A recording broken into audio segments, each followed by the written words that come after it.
Nous allons continuer maintenant avec le Niger où le candidat sortant ne va plus rempiler pour un autre mandat et nous accueillons Dimas Dikodo, directeur de publication de Forum de la Semaine. Bonsoir Dimas. Bonsoir Samuel, bonsoir à tous les confrères et à tous ceux qui nous suivent. Le Niger, je le disais, Mohamed Bazoum, le puissant ministre nigérien de l'Intérieur, a été investi dimanche candidat du Parti nigérien pour la démocratie et le socialisme PNDS au pouvoir à la présidentielle de 2021, à laquelle l'actuel président Mamadou Issifou ne se présentera pas. La cérémonie d'investiture retransmise par plusieurs télévisions s'est déroulée au palais des congrès de Niamey devant des milliers de militants de la cinquantaine de partis de la coalition au pouvoir. Âgé de 59 ans, Bazoum est un proche de Issifou, élu en 2011 puis réélu en 2016 et qui est assuré qu'il ne modifierait pas la Constitution pour briguer un troisième mandat. Jérôme Sossou, voilà un président qui tient parole. Il faut dire bravo à Issifou Mamadou, parce que lorsqu'il disait cela, on le prenait comme un amuseur. Ouais. Mais il a tenu à sa parole jusqu'à ce que le parti a investi le candidat pour la prochaine élection. Félicitations à lui. C'est tout ce qu'on souhaite pour le chef de l'État togolais aussi, parce que c'est un métier qui use en tout état de cause. C'est un métier... non, il n'est pas beaucoup plus jeune que... enfin, de toute façon, c'est ce qu'on souhaite pour le chef de l'État togolais, parce que le métier, diriger un pays, ce n'est pas donné, ce n'est pas facile, ça use profondément. On a vu, lorsque le chef d'État est arrivé, on l'a vu, aujourd'hui, on voit comment... et donc, oui, tout à fait. Donc, bravo à Mamadou Issifou, qui a tenu justement à sa parole. Et puis, ce qui est beaucoup plus intéressant, qui ne veut pas modifier du tout la Constitution, mais c'est ce qu'on veut. Il faudrait que l'Afrique aussi commence par réfléchir d'une autre manière pour peut-être prétendre faire comme les pays qu'on donne le nom de pays de grande démocratie. Et donc, pour l'heure, on attend la présidentielle. C'est vrai que les partis qui sont au pouvoir organisent les élections et refusent de les perdre. De toute façon, c'est bien pour Mamadou Issifou. Maintenant, son dauphin, forcément, va remporter la présidentielle. Je ne suis pas en train de faire. On ne sait pas encore, mais comme habituellement ça se fait en Afrique, bon, ça c'est aussi une bonne chose. De toute façon, il a alternance au Niger. Ouais. Alors, Dimas Dikodo, Mamadou Issifou n'est pas militaire, mais lui, il a respecté sa parole. Oui, c'est pas une parole de militaire, mais il a respecté, c'est ça. Oui, c'est une bonne chose. Bon, puisque les gens nous ont imposé la démocratie occidentale avec les nouveaux concepts, et donc on va essayer de l'intégrer dans notre vie quotidienne. Et je suis sûr que peu à peu, ça va s'intégrer dans les habitudes. Vous savez, en Afrique, nous avons la royauté dans les gènes. Un chef ne se remplace pas de son vivant. S'il n'est pas mort. Ouais, voilà, il n'y a pas un ancien chef chez nous. On retrouve les tombes des anciens chefs, mais on ne trouve pas les anciens chefs vivants. C'est ça l'Afrique, c'est ça l'Orient. L'Occident a essayé la royauté, mais ce n'est pas tout à fait ça. Et donc, quand on prend des pays comme les États-Unis et autres qui n'ont même jamais connu la royauté, et donc, vous voyez, quand ils prennent le devant des choses, c'est comme ça, ils vont nous les imposer. Mais l'alternance, c'est venu, l'histoire, du moins, c'est la limitation de mandat.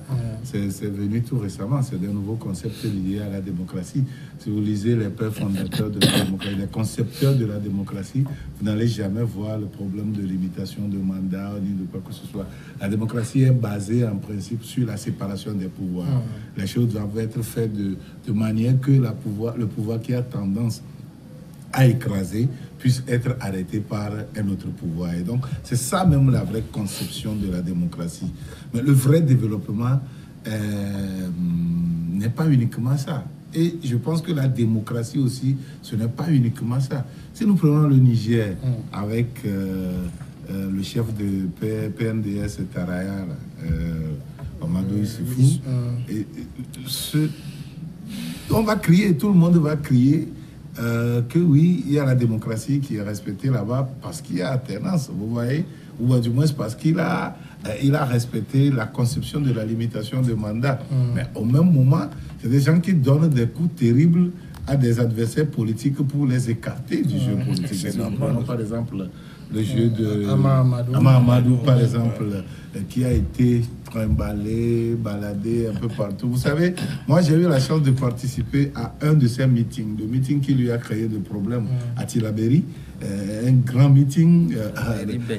Oui, et ça a fait trembler le chef de Taherche, l'ancien militaire Tandja. Oui, ça l'a fait trembler et puis il a commencé par lui donner des coups jusqu'à ce que ça ne vienne aujourd'hui. Donc, vous savez, la démocratie doit être conçue partout. Il a accepté ce que la loi dit. Bravo à lui. Mais je pense qu'au-delà de ça, le développement est ailleurs. D'accord. Chris Sega, mais quand on voit quand même que le candidat sortant, le président Mamadou Issifou, ne brigue pas un nouveau mandat, on se dit que c'est quand même facile de quitter le pouvoir. Il suffit de le vouloir, en fait. Oui, mais enfin, la question reste à poser. C'est pas aussi facile que ça. Vous savez, ce qui est naturel chez l'homme, c'est la possession. Je crois que c'est ça même qui est à la base de la société capitaliste que nous vivons en ce moment. Le fait de vouloir posséder et de posséder longtemps. Et je crois que c'est comme cela sur les gènes naturellement de l'homme. Posséder et être possessif. Maintenant, en ce qui concerne le président Issifou, c'est que, est-ce que c'est aussi facile que ça? Vous devez vous rappeler quand même que ce qui était arrivé à Tandja, Mamadou Tandja, qui est son prédécesseur, qui a été renversé. Pourquoi? Dans quel contexte? C'est parce qu'il a voulu changer la constitution pour se présenter pour un troisième mandat. Et c'est ce qui lui a valu d'être qui a valu ce coup d'État.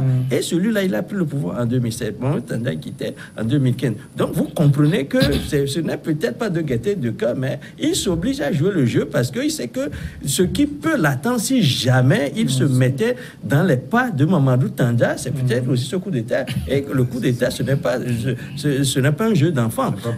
Ce n'est pas de la plaisanterie. Rappelez-vous que depuis Séni Kounté, même un peu avant, le Niger n'a jamais connu la paix, n'a jamais connu une alternance tranquille.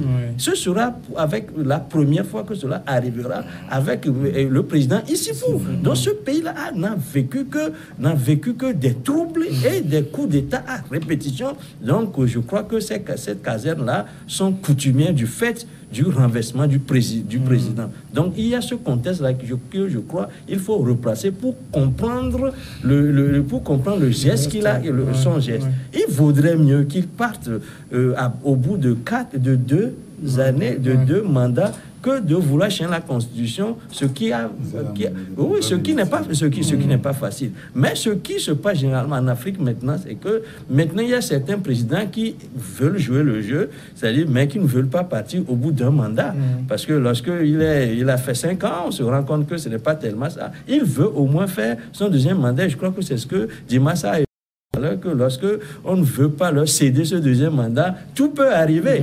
Mais au bout de 2 mandats, ils peuvent quand même accepter. C'est ce qui arrive maintenant avec le président Issifou qui veut partir. Vous prenez le cas du Sénégal, vous avez vu Macky Sall qui était un démocrate et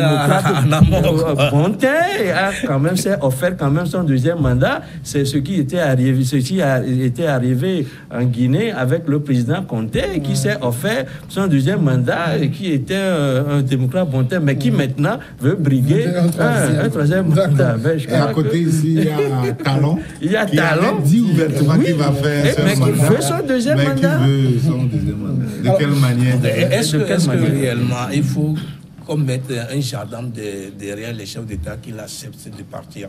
Si on remonte dans l'histoire du Niger, par exemple, ce que disait le doyen Chris, parce qu'il y avait ce coup d'État et que Mamadou Issifou ne veut pas se prêter à ce jeu, qu'il a accepté malgré Enfin, peut-être malgré lui. On restitue le contexte. Je suis d'accord. Est-ce qu'en réalité, il faut mettre un gendarme derrière ou bien il faut mettre un coup d'État derrière avant qu'on accepte de partir? Est-ce qu'on ne peut pas partir volontairement comme des gens le font ailleurs? Sur le globe terrestre, il y a des présidents qui avaient, juste après un mandat, avaient accepté de partir. Et ils sont partis librement. Il y a des gens qui ont quitté en cours de mandat, même si ce n'est pas bien, ils l'avaient fait. Et si des gens arrivent à le faire, pourquoi les autres ne peuvent pas le faire? Oui, si la question se pose comme ça, moi je trouve que c'est un peu pas la voie facile, mais pourquoi on n'arrive pas à le faire? C'est ça, c'est la question qu'il faut poser. Et alors, pourquoi on n'arrive pas à le faire? Simplement parce que la démocratie telle que conçue en Afrique, du moins dans plusieurs pays, est faite de manière que les perdants perdent tout. Et les gagnants gagnent tout. Sinon, gardez tout. Gardez tout. Et donc, il faut repenser la chose. Il faut repenser au point où on ne considère pas celui qui doit partir comme un adversaire à abattre coûte que coûte. Et à partir du moment aussi, je sais que ce n'est pas la seule tout dépend aussi de la façon dont celui qui doit partir a mené vie dure à celui qui arrive. Est-ce que vous avez vu quelqu'un dresser un tapis rouge pour quelqu'un qui va le suicider, même dans les grandes démocraties facilement? Ce n'est pas aussi facile que ça, c'est toujours dur. Mais quand la bataille est terminée, pourquoi on veut coûte que coûte régler les comptes? C'est ça aussi. On vient, on change tout. Tout. Jusque dans l'appareil administratif. Et ceux qui sont habitués à un certain niveau de vie se retrouvent carrément démunis de tout. Ce n'est pas facile à vivre. Il faut repenser tout ça. Je pense que le Ghana a eu à faire un travail de longue haleine là-dessus en essayant de rassurer ceux qui partent et la façon dont on peut leur garantir un certain niveau de vie pour pouvoir faire ça. Parce que personne, la vie, c'est une lutte perpétuelle. Et si vous pensez que par des moyens politiques, vous pouvez détruire l'autre ou bien le rendre amer dans sa manière de vivre, vous pensez que ça ne marchera pas. Et donc, je pense que l'alternance, comme c'est devenu l'un des aspects fondamentaux des baromètres de la démocratie, doit être repensée. Du moins, on doit penser comment la mener et comment amener les gens à respecter cet aspect des choses. Et donc, si il faut penser à ça, il faut en même temps penser aussi à ce que ça peut apporter comme plus-value à la démocratie dans tous les pays. Alors, il y a aussi dans le cas du Niger, Chris Sega, on n'a pas vu des griots, par exemple, venir devant les médias chanter que Mamadou Issoufou, c'est l'homme de la situation, c'est par lui que le pays peut connaître le bonheur, il doit continuer et tout. On n'a vu rien de cela. Oui, mais il faut là aussi voir de quelle façon il est arrivé au pouvoir. Vous savez qu'avant, Issoufou, il y a eu d'autres et on n'a pas eu à leur chanter des dithyrambes. C'est quand les pouvoirs durent que généralement les gens viennent à vouloir les perpétuer, à vouloir leur donner un caractère de perpétuité. Parce que là, ça devient un système. Lorsque vous portez seulement au bout de 10 ans, vous n'avez pas généralement le temps de mettre sur pied un système qui va au-delà du temps. Parce que Dimas l'a dit tout à l'heure, c'est qu'il ne faut pas que ceux qui sont là, qui aspirent à venir au pouvoir, soient des menaces de telle sorte que celui qui doit quitter le pouvoir, qu'il vienne, il ne prenne peur pour finalement décider et ne pas partir. C'est pourquoi il parle, par exemple, qu'il faut repenser tout le système. Oui, c'est qu'il faut que tout cela soit fait sur la base de contrats et qu'on s'assure que ceux qui ont signé ce contrat-là respectent la parole qu'ils donnent. Là, généralement, ce qui se passe en Afrique, c'est que vous êtes bien ensemble lorsque vous passez ce contrat-là. Mais une fois que le contractuel devient si fort, celui qui est au pouvoir, elle se voit très fort et ce qu'il commence d'abord par élaguer, ceux avec qui il a eu à faire ce contrat-là pour rester seul. C'est ce qui a toujours, c'est ce que nous avons toujours connu en Afrique. Les gens qui font, par exemple, un coup d'État, qui après s'en prennent à ceux avec qui il a fait ce coup d'État. C'est pareil, ce que nous disons. Le roi n'aime pas les faiseurs de roi. C'est un faiseur de roi parce que vous lui faites un droit, parce que vous lui dites qu'il faut faire ceci. Il ne veut pas partager. Absolument. Vous comprenez. Mais aujourd'hui, c'est que ça change petit à petit. Le mal, quand même, de l'Afrique, c'est que nous voyons les autres bien faire, alors que ces autres-là ont une histoire, et nous voulons tout de suite faire aussi bien qu'eux. Nous prenons, par exemple, la France, il y a eu la révolution, et avant, il y a eu des rois, etc. La France a mis des siècles pour stabiliser sa démocratie. Mais aujourd'hui, nous avons la limitation du mandat. Oui, mais même aux États-Unis, même aux États-Unis, il n'y a pas de limitation. Voilà, c'est que c'est dans la tradition. En Allemagne, par exemple, il n'y a pas ça. Mais c'est la pratique de la chose qui confère finalement certains aspects, l'aspect d'alternance au bout de ça contraint les gens. C'est important. Quand on regarde, par exemple, l'Europe, l'Allemagne n'a pas la même démocratie que la France pas la même démocratie que la Suisse, la Suède et tout. Mais on a l'impression qu'au niveau de l'Afrique, on veut exiger de tous les pays de faire la même chose. Oui, mais ce sont les Africains même qui s'y prêtent. Parce qu'ils veulent copier tout de l'Europe. Maintenant, quand l'Europe exige maintenant, ils veulent se rabattre sur eux-mêmes en disant que nous sommes Africains, nous sommes autonomes. Faisons les choses telles que africaine, et puis bon, ça va aller de toute manière. En Afrique, il n'y a pas de limitation de mandat dans la royauté. Non, mais on ne parle pas de royauté, puisque les Européens ont apporté, vous ont envoyé la démocratie, vous avez accepté, et vous copiez les constitutions des Européens, vous copiez leur manière de s'habiller, vous copiez tout de l'Europe. Maintenant, quand l'Europe vous impose l'alternance, pourquoi vous voulez refuser? Vous ne devez pas refuser, en toute sincérité, on ne devait pas refuser. Mais pour revenir sur la question que vous avez posée tout à l'heure au doyen, c'est vrai, il y avait eu quelques têtes qui avaient annoncé tout au début que Mamadou Issoufou reste toujours l'homme de main qui peut changer. C'est Mamadou Issoufou d'abord qui a fait arrêter et la justice a tapé du poing sur la table et tout le monde est rentré dans sa coquille. Maintenant, on attend celui qui va encore venir devant pour dire Mamadou est l'homme de la situation. On attend de voir. C'est ça qui d'ailleurs a facilité les choses ailleurs. Ça donne l'impression que ça marche très bien. Et quand on copie ce qu'on semble être bien ailleurs, pourquoi ne pas copier mettre en pratique ce qu'on trouve aussi peut-être de meilleur. C'est-à-dire qu'aujourd'hui au Togo, on peut dire que quand vous avancez des analyses, quand vous faites des analyses, on va vous dire que non, l'Allemagne n'a jamais fait limitation de mandat. Et pourquoi est-ce qu'on demande au chef de l'État togolais de faire limitation de mandat? Alors qu'en réalité, c'est un métier qui parfois contraint ces dirigeants à aller à faire l'alternance. Et André Merkel l'avait dit qu'elle ne va plus se repositionner pour les prochaines. Elle est en difficulté. Donc, je suis d'accord, mais elle est contrainte parce que par la réalité même, par les réalités même du moment. Vous voyez, c'est ce que... Quoi qu'on dise, Jérôme, quoi qu'on dise, aucun pays n'est développé sous la pratique, du moins sous la démocratie telle qu'on la pratique maintenant. Aucun pays au monde entier. Du moins, si vous prenez les États-Unis, le vrai travail de développement, le vrai travail de développement se fait par les gouverneurs. Mais au niveau la démocratie à la base. À la base, au niveau des gouverneurs, il n'y a pas de limitation de mandat. Et d'autres font 40 ans, 30 ans et plus. Oui, là, vous parlez de gouverneurs. Oui, mais vous savez, le président des États-Unis, c'est pour nous les Africains. C'est pour les autres. C'est le président de l'extérieur. Oui, c'est le président de l'extérieur. C'est eux qui décident de nous, ce qu'ils vont faire de nous. C'est ça.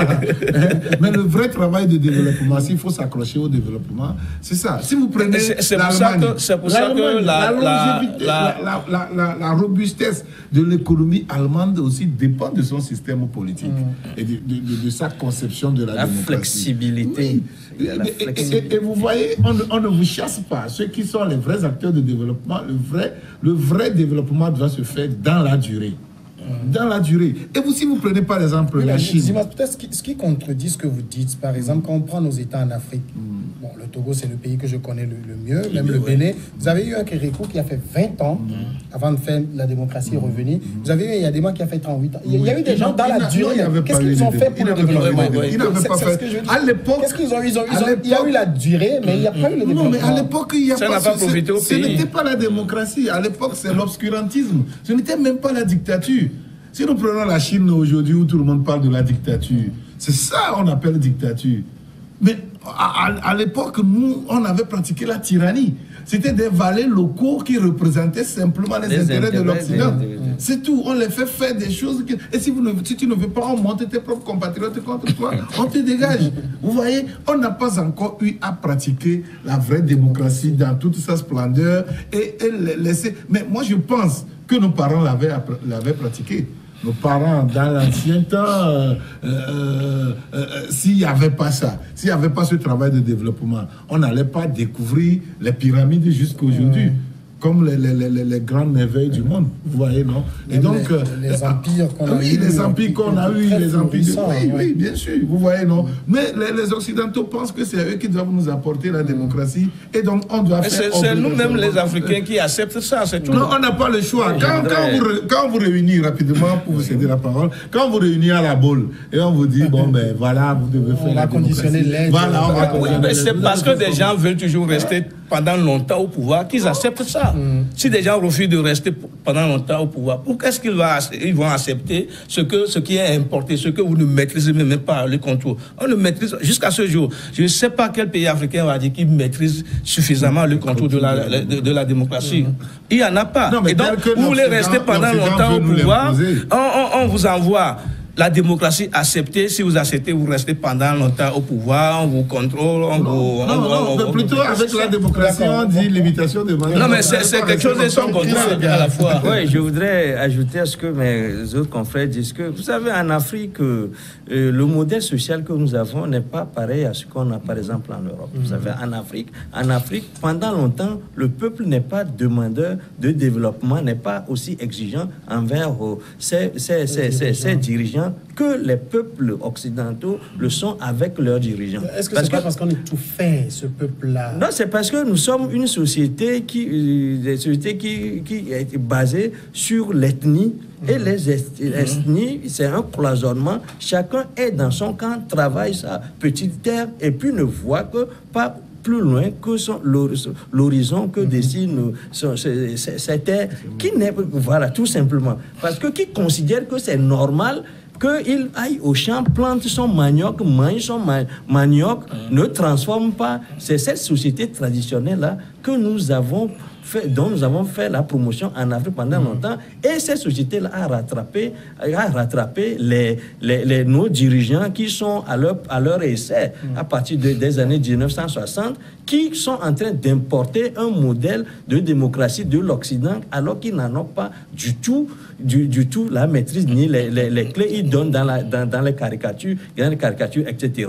Les modèles de développement aussi, nous n'avons pas non plus ces modèles de développement parce que il n'y a pas des gens qui soient rompus pour des questions de développement, etc. Mais lorsque vous prenez la Chine, on dit que c'est une dictature, mais etc. La Chine est une vieille nation qui déjà a connu un certain niveau de développement avant même l'arrivée des Occidentaux et qui ensuite s'est dit que ben voilà, elle peut encore revenir sur ce modèle-là et rayonner, qui a pris un peu de ce que les Occidentaux ont amené pour le greffer sur son modèle. Mais la Chine n'est pas partie ex nihilo, n'a pas utilisé le système de développement occidental tout simplement parce qu'il a vu faire. C'est ce qu'on veut qu'on nous fasse.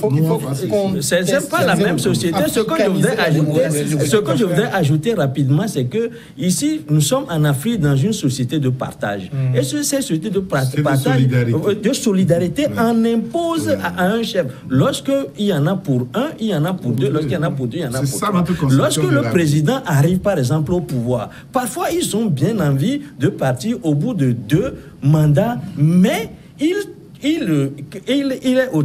a autour de lui souvent un système d'oncles, d'ethnie et puis d'autres profiteurs, le clan, qui sont là, qui enfreignent, parce que là, il y a les questions d'emploi, il y a les questions de formation, il faut placer tel ici. On n'a jamais fini de trouver des emplois aux gens dont on est proche, etc. On veut bien partir, mais on est tombé dans un système qui nous embrigade de telle sorte que... Jusqu'à quand, oui, ce n'est plus pour nous. Le président ne travaille plus pour lui, mais maintenant, ceux qui sont autour de lui, qui le poussent à maintenir ce pli et à ne pas quitter le pouvoir. On va marquer la pause, la grande, et on revient après le journal.